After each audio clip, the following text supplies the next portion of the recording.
தினமும் ஒரே ஒரு டம்ளர் அளவு நீங்க சுடுதண்ணீர் குடிக்கிறதுனால என்னென்ன பயன்கள் அப்படிங்கறத இன்னைக்கு பார்க்கலாம். நீங்க யோசிச்சு பாருங்க. நீங்க காலையில எந்திரிக்கும் போது உங்களுடைய உடல் ரொம்ப லேசா இருக்கு, உங்க மனமும் அமைதியா இருக்கு. உங்களுடைய முகத்தை போய் நீங்க கண்ணாடியில பார்க்கும்போது உங்களுடைய முகமும் மங்கு மறு எதுவுமே இல்லாம நல்லா பளிச்சுன்னு அழகா இருக்கு. ஆனா இது எல்லாத்துக்குமே காரணம் நீங்க அதற்காக சாப்பிடுற மருந்துகளோ அப்படி இல்லைன்னா விலை அதிகமா கொடுத்து நீங்க வாங்குற சப்ளிமெண்ட்ஸோ காரணமா இல்லாம அது ஒரே ஒரு டம்ளர் சுடுதண்ணீர்னால அப்படின்னா அது எவ்வளவு ஆச்சரியமான ஒரு விஷயம். ஆமாங்க, இந்த ஒரு சின்ன பழக்கம் ஒரு 21 நாட்கள் நீங்க தொடர்ந்து சுடுதண்ணீரை காலையில வெறும் வயிற்றுல குடிச்சிட்டு வரும்போது என்னென்னலாம் நடக்குது அப்படிங்கறத நீங்க கவனிச்சு பாத்தீங்கன்னாவே அற்புதமான மாற்றங்கள் உங்களுடைய உடல் அளவுல நிகழ்ந்து கொண்டேதான் இருக்கும். நம்ம எல்லாருக்குமே நல்லாவே தெரியும் தண்ணீர் எவ்வளவு முக்கியமான ஒரு விஷயம் அப்படின்னு. ஆனா தண்ணீரை நீங்க அப்படியே குடிக்காம கொஞ்சம் சுடு தண்ணீர்னா அதுக்காக கொதிக்க கொதிக்க குடிக்கணும் அப்படிங்கிற அவசியம் கிடையாதுங்க. நீங்க ஒரு டம்ளர்ல தண்ணீர் குடிக்கிறீங்கன்னா அந்த டம்ளரை நீங்க தொடும்போது வெளிப்புறத்துல உங்களுக்கு சூடு தெரியக்கூடாது. ஆனா உள்ள இருக்கிற தண்ணீர் இருக்கு இல்லைங்களா, அதுல அதிக அளவுல சூடு இல்லாம உங்களால குடிக்க முடியற அளவுக்கு ஒரு வெதுவெதுப்பான சூட்ல இருக்கிற அளவுக்கு இருக்கிற தண்ணீரை நீங்க குடிக்கணும். இப்படி நீங்க குடிக்கும் போது என்னென்ன பயன்கள்லாம் உங்களுக்கு கிடைக்குது அப்படிங்கறத தான் இன்னைக்கு காணொலியில பார்க்க போறோம். அந்த பயன்களை நீங்க தெரிஞ்சுக்கணும் அப்படின்னு நினைச்சீங்கன்னா ஹாட் வாட்டர் அப்படின்னு கமெண்ட் பண்ணுங்க. இப்ப நம்ம சுடுதண்ணீர் குடிக்கிறதுனால நம்ம உடலுக்கு கிடைக்கக்கூடிய அந்த 7 நன்மைகள் என்ன அப்படிங்கறத பார்க்கலாம். முதலாவதா ஜீரணத்திற்கு ரொம்பவே இந்த சுடுதண்ணீர் உதவியா இருக்கு. நீங்க எந்த உணவு சாப்பிட்டாலுமே உங்க வயிற்றுக்குள்ள போன பிறகு என்ன ஆகுது, அந்த உணவுகள் எல்லாமே உடைக்கப்படுது. அதன் பிறகு அதுல இருக்கிற ஊட்டச்சத்துக்கள் எல்லாமே உங்களுடைய உடல் எடுத்துக்கிட்டது பிறகு அதுல தேவையில்லாத விஷயங்கள் தான் கழிவுகளா வெளியேறுது. நீங்க சரியான அளவு தண்ணீர் குடிக்கல அப்படின்னா இந்த வேலை மெதுவா தான் நடக்கும். கேஸ்னால உங்களுடைய வயிற்றுல உப்புசம் ஏற்படும். வயிறே கொஞ்சம் கனத்து இருக்கிற மாதிரி ஒரு உணர்வு உங்களுக்கு இருக்கும். நீங்க டாய்லெட் போகிறதுக்கும் ரொம்பவே கஷ்டப்படுவீங்க. அதுவே நீங்க ஒரு டம்ளர் அளவு இந்த சுடுதண்ணீரை குடிக்கும் போது 2 விதத்துல அது உங்களுக்கு உதவியா இருக்குங்க. முதலாவதா நீங்க சுடுதண்ணீரை குடிக்கும் போது உங்களுடைய குடல்ல இருக்கிற தசைகள் இருக்கு இல்லைங்களா, அது எல்லாமே கொஞ்சம் இலகுவா மாறுது. இதனால கழிவுகள் எல்லாம் வெளியேறதுக்கு இது ரொம்பவே எளிதா இருக்கு. அது மட்டும் இல்லைங்க, இரவு முழுவதுமே செரிமான மண்டலம் ஓய்வு எடுத்துட்டு இருக்கோங்க. அப்ப காலையில அது தன்னுடைய வேலையை தொடங்கும் போது இந்த சுடுதண்ணீர் அதுக்கு ரொம்பவே உதவியா இருக்கும். நிறைய பேருக்கு பாத்தீங்கன்னா எந்த உணவு சாப்பிட்டாலுமே கொஞ்ச நேரத்திலேயே வயிறு கனத்து இருக்கும் அவங்களுக்கு. அந்த மாதிரி இருக்கிறவங்க எப்ப நீங்க உணவு சாப்பிட போறீங்கனாலும் ஒரு 10ல இருந்து 15 நிமிஷத்துக்கு முன்னாடி இந்த ஒரு டம்ளர் அளவு சுடுதண்ணீர் மட்டும் நீங்க நான் சொன்ன அளவுல சூடுல குடிச்சிட்டே வாங்க. அதன் பிறகு நீங்க கவனிச்சு பாருங்க, அந்த வயிற்றுல உங்களுக்கு அந்த அழுத்தம் இருந்துச்சு இல்லைங்களா, அந்த கடினமான ஒரு உணர்வு அது குறைஞ்சிருக்கா அப்படிங்கறத நீங்க தெரிஞ்சுக்கோங்க. அடுத்த பயன் என்ன அப்படிங்கறத பாக்குறதுக்கு முன்னாடி சப்ஸ்கிரைப் பண்ணாம யாராவது பார்த்துட்டு இருந்தீங்கன்னா சப்ஸ்கிரைப் பண்ணிக்கோங்க. அப்பதாங்க நான் போடுற வீடியோஸ் எல்லாமே உங்களுக்கு உடனுக்குடனே வரும். அது கூடவே பெல் ஐகானையும் கிளிக் பண்ணிக்கோங்க. அடுத்ததா பாத்தீங்கன்னா உங்களுடைய உடலோட ரத்த ஓட்டத்திற்கும் உங்க உடலை கதகதப்பா வச்சுக்கிறதுக்கும் இந்த சுடுதண்ணீர் ரொம்பவே உதவியா இருக்கு. உடல் முழுவதுமே ரத்த ஓட்டம் எப்படி நடக்குதுன்னா ரத்தத்துல ஆக்சிஜனும் ஊட்டச்சத்துக்களும் நிறைஞ்சிருக்குங்க. அதோட தான் அந்த ரத்தம் உடல் முழுவதுமே போகுது. இந்த ரத்த ஓட்டம் சீரா இருந்துச்சுன்னா உங்களுடைய உடல்ல இருக்கிற எல்லா உறுப்புகளும் நல்ல நிலையில வேலை செய்யும். நீங்க சுடுதண்ணீர் குடிக்கும் போது அதனால இந்த ரத்த குழாய்கள் இருக்கு இல்லைங்களா, அது சிறிதளவு கொஞ்சம் விரிஞ்சு கொடுக்குங்க. இதனால அடைப்புகள் எதுவுமே இல்லாம ரத்த ஓட்டம் சீரா அந்த இடத்துல நடக்குது. நிறைய பேருக்கு ரத்த ஓட்டம் உடம்புல சீரா இல்ல அப்படின்னாவே உள்ளங்கைகள் பாதங்கள் இதெல்லாமே ரொம்பவே சில்லுன்னு இருக்கும். அப்படி இருக்கிறவங்க எல்லாம் ஒரு டம்ளர் அளவு அந்த நேரங்கள்ல சுடுதண்ணீர் குடிச்சிங்கன்னா உங்களுடைய ரத்த ஓட்டம் சீராகிறதுக்கு இது உதவி பண்ணும். குளிர்காலங்கள் அந்த மாதிரி நேரங்கள்ல கை கால்கள் எல்லாமே நமக்கு சில்லிட்டு இருக்கும் இல்லைங்களா, சில சமயங்கள்ல அந்த மாதிரி நேரங்கள்ல வெளியில இருந்து வீட்டுக்குள்ள வரும்போதும் கை கால்கள்ல அதிக அளவுல குளிர்ச்சி தன்மை இருக்கும். அந்த மாதிரி நேரங்கள்ல நீங்க சுடுதண்ணீர் குடிக்கலாம். மூன்றாவதா பாத்தீங்கன்னா இப்போ உங்களுக்கு சளி பிடிச்சிருக்கு, அப்படி இல்லைன்னா தொண்டை வலி அதிகமா இருக்கு, கூடவே மூக்கடைப்பும் இருக்குன்னு வச்சுக்கோங்களேன். அந்த மாதிரி நேரங்கள்ல நீங்க ஒரு டம்ளர் அளவு இந்த சுடுதண்ணீரை குடிச்சிட்டு வரலாம். இதால உங்களுக்கு சளி எல்லாமே சரியாயிடும் அப்படின்னு கிடையாதுங்க. ஆனா உங்களுக்கு தற்காலிகமா கொஞ்சமாவது ஒரு நிவாரணம் கிடைக்கும். தொண்டை வலி இருந்துச்சுன்னா அது கொஞ்சம் குறையும், தொண்டையில வறட்சி இருந்தாலும் சரியாகும்.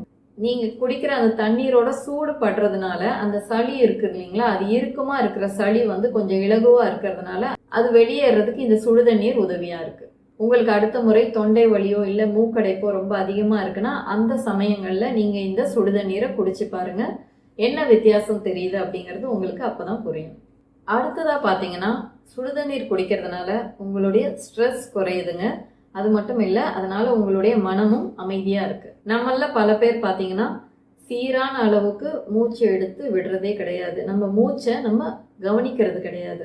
ஆனா நீங்க இந்த சுடுதண்ணீரை குடிக்கும் போது நீங்க ஆழ்ந்து மூச்சு எடுத்து வெளியில விட ஆரம்பிப்பீங்க.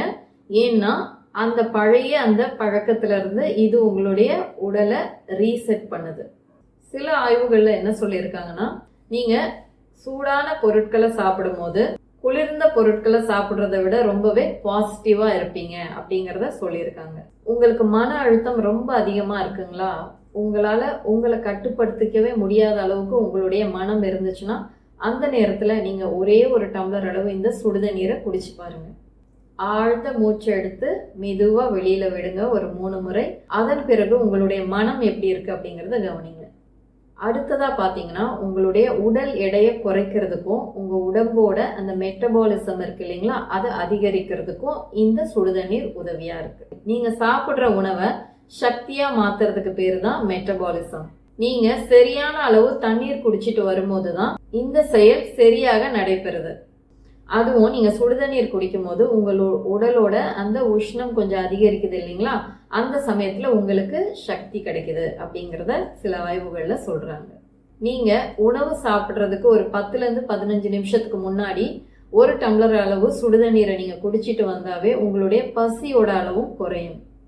அதனால நீங்க குறைஞ்ச அளவு தான் சாப்பிடுவீங்க. இதனால உங்களுடைய உடல் எடை அதிகரிக்கிறதும் தடுக்கப்படுது. அடுத்ததான் உங்களுடைய சருமத்தை எப்படி இந்த சுடுதண்ணீர் ஆரோக்கியமா வச்சுக்கிறது அப்படிங்கறத பார்க்கலாம். உங்க உடம்புல தேவையான அளவு தண்ணீர் இருந்துச்சுன்னா மட்டும்தான் உங்களுடைய ரத்த ஓட்டம் நல்லா இருக்கும். அதே மாதிரி உங்களுடைய செரிமானமும் நல்லா இருக்கும். நீங்க சாப்பிட்ற உணவு செரிமானம் சரியா ஆகல அப்படின்னாவே உங்களுடைய முகத்திலையுமே அது பிரதிபலிக்கும். நீங்க சுடுதண்ணீரை குடிக்கும் போது உங்க உடல்ல இருக்கிற கழிவுகள் வெளியேறதுக்கு ரொம்பவே எளிதா இருக்கு. நீங்க ஒரு 21 நாட்களாவது தொடர்ந்து தினமுமே காலை வேளையில சுடுதண்ணீர் குடிச்சிட்டே வாங்க. முதல் நாள் உங்களுடைய முகம் எப்படி இருக்கு அப்படிங்கறத கண்ணாடியில பாருங்க. 21 நாட்கள் கழிச்சு மறுபடியும் உங்களுக்கு கண்ணாடியில உங்களுடைய முகத்தை பாருங்க. கண்டிப்பா வித்தியாசம் இருக்கும். உங்களுக்கு வறண்ட சருமம் அப்படின்னா அதுவும் கூட குறையும். அடுத்ததா நீங்க சுடுதண்ணீர் குடிக்கிறதுனால உங்க உடம்போட எதிர்ப்பு சக்தி எப்படி அதிகரிக்குது அப்படிங்கறதையும் பார்க்கலாம். உங்க உடம்ப பாதுகாக்கிற ராணுவம் தான் உங்களுடைய எதிர்ப்பு சக்தி. உங்க உடம்புல தேவையான அளவு தண்ணீர் இருக்கும் போது ரத்த ஓட்டமும் சீரா இருக்குது, உங்களுடைய செரிமானமும் நல்ல விதத்துல நடக்குது. இந்த வேலைகள் எல்லாம் ஒழுங்கா நடக்கும் போது உங்களுடைய எதிர்ப்பு சக்தியும் நல்லா வேலை செய்யும். உதாரணத்துக்கு நீங்க சாப்பிட்ற உணவு எல்லாமே நல்லா ஜீரணம் ஆயிடுச்சுன்னு வச்சுக்கோங்களேன். அப்போ உங்களுடைய உடல் என்ன பண்ணும், நீங்க சாப்பிட்ற உணவுல இருக்கிற ஊட்டச்சத்துக்களை அதிக அளவுல எடுத்துக்கும். உங்களுடைய ரத்த ஓட்டம் சீரா இருக்கிறதுனால உங்க உடலை பாதுகாக்கிற அணுக்களும் நல்லா வேலை செய்யும். இதெல்லாமே நீங்க சுடுதண்ணீர் குடிச்சு உங்க உடல்ல இருக்கிற கழிவுகள் சீரா வெளியேறதுனால நடக்குது.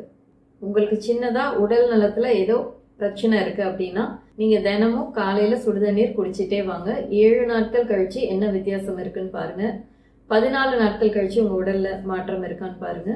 21 நாட்கள் கழிச்சும் பாருங்க. கண்டிப்பா உங்களுக்கு வித்தியாசம் இருக்கும். அதுக்காக சுடுதண்ணீர் மட்டுமே குடிச்சிட்டு இருக்கக்கூடாது, சத்தான உணவுகளும் சேர்த்து நீங்க சாப்பிடணும். அப்படி பண்ணும்போது உங்களுடைய உடலோட சக்தி அதிகரிக்கும். சரிங்க, சுடுதண்ணீர் குடிக்கும் போது என்னென்ன விஷயத்த கவனத்துல வச்சுக்கணும் அப்படிங்கறத இப்ப பார்க்கலாம். ரொம்ப சூடா அந்த தண்ணீரை குடிக்க கூடாதுங்க. அப்படி நீங்க குடிச்சீங்கன்னா நாக்கு வாய் எல்லாம் வெந்து போயிடும், தொண்டையும் புண்ணாகும், வயிறும் புண்ணாகும். உங்களுக்கு ஏற்கனவே தொண்டையில புண் அந்த மாதிரி இருந்துச்சுன்னா நீங்க அதை குடிக்காதீங்க. உங்க டாக்டர் கிட்ட கேட்டுட்டு அதன் பிறகு நீங்க இதை செஞ்சா போதும். இது உங்களுடைய ஆரோக்கியத்துக்கு உதவியா இருக்குங்க. ஆனா உணவுக்கு பதிலா மட்டுமே நீங்க சுடுதண்ணீர் மட்டுமே குடிச்சிட்டு இருக்கக்கூடாது. நீங்க சத்தான உணவுகள் எல்லாமே சேர்த்து சாப்பிடதான் செய்யணும். நீங்க ஏதாவது பயிற்சிகள் செய்றீங்கன்னா அதுவும் நீங்க செஞ்சுட்டு தான் இருக்கணும். இது எதுக்குமே ஒரு மாற்று கிடையாது. இது உங்களுக்கு உதவியா இருக்கும் உங்க உடலை ஆரோக்கியமா வச்சுக்கிறதுக்கு. அதுக்காக சுடுதண்ணீர் மட்டுமே எல்லா விஷயத்தையும் மாற்றிடாது. அதே மாதிரி இப்ப சென்னை அந்த மாதிரி இடங்கள்ல பாத்தீங்கன்னா அதிக அளவுல வெயில் இருக்கு. அப்போ வெயில் அதிகமாக இருக்கிற சமயத்தில் ரொம்ப சூடான தண்ணீர் குடிக்காதீங்க. அப்படி இல்லைன்னா பொதுவாக அந்த மாதிரி நேரங்களில் தண்ணீரே சூடாக தான் இருக்கும். அப்போ அந்த சமயத்தில் நீங்கள் சூடு பண்ணி குடிக்கணும்னு அவசியம் இல்லை, அப்படியே குடிக்கலாம். எப்போ சுடுதண்ணீர் குடித்தாலும் அப்படியே உடனே வாயில் சாய்ச்சிடாதீங்க. ஒரே ஒரு சிப் குடிச்சு பாருங்க. உங்களுக்கு அந்த சூடு சரியா இருந்தால் மட்டுமே நீங்கள் குடிக்க ஆரம்பிக்கணும். தினசரி வாழ்க்கையில் சுடுதண்ணீரை நீங்கள் எப்படி உபயோகப்படுத்தலாம் அப்படிங்கிறத இப்போ பார்க்கலாம். காலையில் எந்திரிச்ச உடனேயே வெறும் வயிற்றில் சுடுதண்ணி குடிக்கிறது அப்படிங்கிறத முதல் பழக்கமாக மாற்றிக்கோங்க. அதே மாதிரி எப்போல்லாம் நீங்கள் ரொம்ப அதிகமாக உணவுகளை எடுத்துக்க போகிறீங்க, ரொம்ப ஹெவியாக நீங்கள் சாப்பிட போகிறீங்க அப்படின்னா அதுக்கு முன்னாடி கண்டிப்பாக ஒரு 15 நிமிஷத்துக்கு முன்னாடி ஒரு சிறிய கப் அளவாவது நீங்கள் இந்த சுடுதண்ணீரை குடிங்க. நீங்கள் 2 வேளையில் டீ காஃபி அந்த மாதிரி குடிக்கிறீங்க அப்படிங்கன்னா ஏதாவது ஒரு வேளைக்கு நீங்கள் டீ காஃபிக்கு பதிலாக இந்த சுடுதண்ணீரை குடிக்கலாம். சுடுதண்ணீரை தனியாக குடிக்கிறது கஷ்டமாக இருக்குது அப்படின்னா நீங்கள் ஒரு லெமன் புழிஞ்சிக்கலாம். அது கூடவே கொஞ்சம் தேன் கலந்து கூட குடித்தா நல்லது. 21 நாட்கள் இதை தொடர்ந்து குடிச்சு பாருங்க. உங்களுடைய உடலோட சக்தி எப்படி இருக்கு, உங்களுடைய மனநிலை எப்படி மாறி இருக்கு, உங்க செரிமானத்துல முன்னேற்றம் இருக்கா, இது எல்லாமே நல்லா கூர்ந்து கவனிங்க. தொடர்ந்து குடிச்சு பாருங்க. உங்களுக்கு அற்புதமான பலன்களை இந்த சுடுதண்ணீர் கொடுக்கும். இந்த காணொளி உங்களுக்கு உபயோகமா இருந்துச்சுன்னா நீங்க இதை லைக் பண்ணுங்க. இந்த தகவல்கள் உங்களுக்கு உபயோகமா இருந்த மாதிரியே உங்களுடைய அன்பானவர்களுக்கோ உறவினர்களுக்கோ நண்பர்களுக்கோ தேவைப்படும் அப்படின்னு நினைச்சீங்கன்னா அவங்களுக்கு இதை ஷேர் பண்ணுங்க. இது போன்ற ஆரோக்கியம் குறித்த தகவல்கள் உங்களுக்கு தொடர்ந்து கிடைச்சிட்டே இருக்கணும் அப்படின்னு நினைச்சீங்கன்னா நம்ம சேனலை சப்ஸ்கிரைப் பண்ணிக்கோங்க. நீங்க எப்போதுமே ஆரோக்கியத்தோடும் தன்னம்பிக்கையோடும் வழிகள் எதுவுமே எல்லாமே இருக்கணும். நன்றி.